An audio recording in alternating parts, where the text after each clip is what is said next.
Do you think that in future we might see wills getting uploaded onto the blockchain and cryptographically signed, or is that a pipe dream? Well, it's very much a question for the future because you can't do it right now. At the moment, the laws around wills are basically pretty much the same laws we had 150 years ago, 200 years ago. So a will, by and large, there are some exceptions, but it gets difficult. By and large, a will has to be written on paper. It can be typed, doesn't have to be handwritten, but it has to be wet signed by the person who made the will.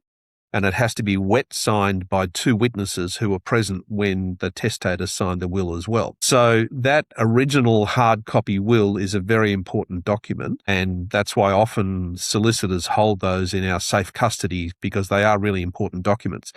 And that original document is the one that we have to send to court when we apply for probate once the person's passed away. So the hard copy of that original document with the wet signatures is a very strict requirement. If it's gone missing or it's disappeared, there are ways to deal with that. But basically, we have to go to court and try and convince the court that we've got a legitimate copy or we've got some other means of proving what the person's intentions were.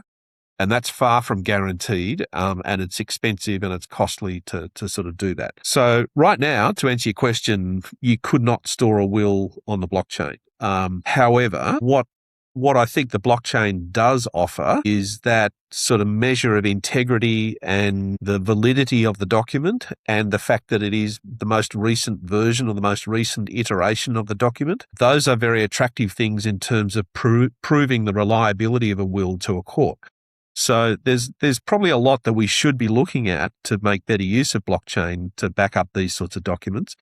But wills have to be wet signed at the moment. There are lots of other contracts and things that we can e-sign.